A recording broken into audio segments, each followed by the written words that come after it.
Hey there, Gateway. So we're in our preaching series this year called Worship in the Wilderness. And one of the scriptures that is on our heart is to weep with those who are weeping in Romans 12:15. And in our 4 p.m. gathering, we collected a video from Charlotte, who was with us for a number of years. And Charlotte, actually, for the last 4.5 years, has been suffering with a really hard virus. And so she recorded a video for our gathering, and we thought this is good to share, especially in the series that we're going through, Worship in the Wilderness. So, just to give you a heads up, it's quite harrowing in many ways, hearing from Charlotte and the trial she's had, but also incredibly inspiring to hear about her faith in a real wilderness that she's been going through for the last 4.5 years. So, here is Charlotte. Hi, Gateway.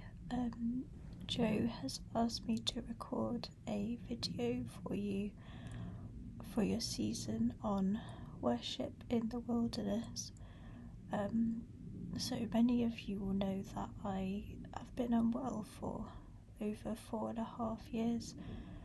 I got a virus, and unfortunately, it has just left me feeling very weak, very fatigued. A lot of muscle aches, nausea, headaches, and I just feel very depleted and wiped out. And I have been housebound all this time as I just don't feel well enough to go anywhere. And I have just felt like Israel, constantly petitioning to God, wondering where He is, feeling ignored by Him, and just being really exasperated that nothing has changed after years of seeing doctors and trying lots of different treatments as well. And I just feel like I have to remember the truth of who God is in the waiting, and I want to encourage you in your wilderness, whatever it is, to trust who God is and who He's always proven Himself to be. And I do think those difficult seasons just really force us to trust God. They strip us of our self-reliance, and when we are weak, it's then that we feel we need His strength. We see that need for His strength. And I do think the providence of God is just filled with so much mystery, because there's just so much that we can't see and we can't know. And we have to be willing, I think, to humble ourselves, to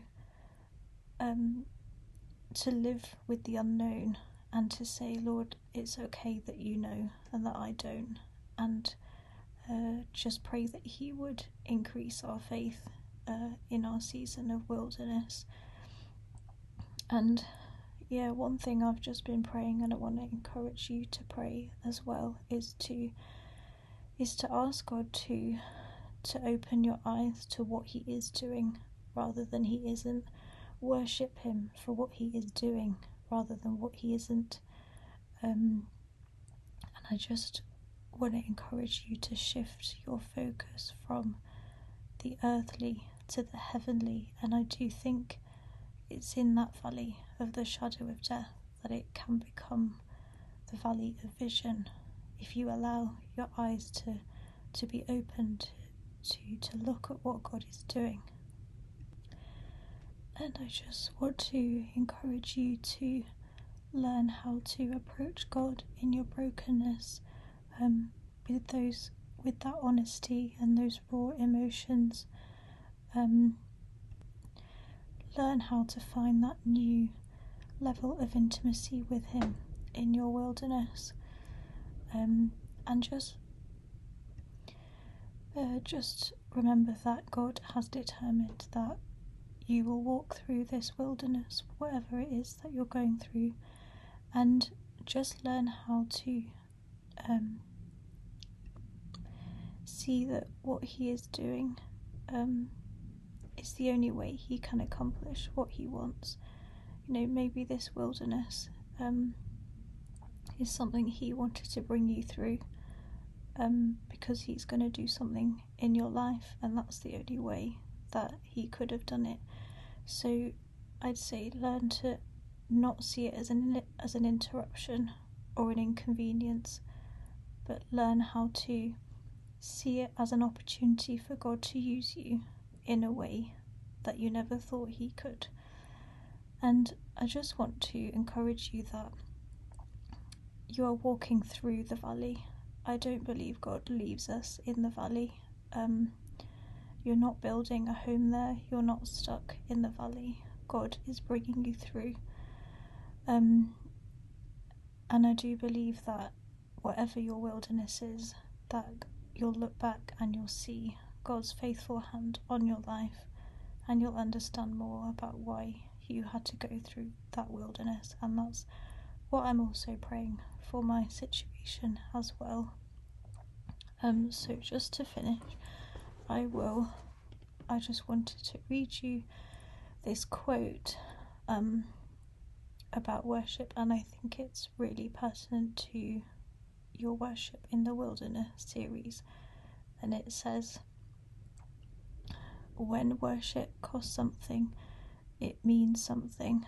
No one saying it's easy, but the darkest times in our lives present us with our greatest opportunities to bring a truly valuable and beautiful sacrifice of praise, build an altar in the darkness." And I just want to say thank you to those who keep in touch and pray for me regularly. Sorry, I'm getting a bit out of breath now. But I'm just praying for anyone in their wilderness, and I hope this was encouraging for you. So sending lots of love to all of you at Gateway. Bye.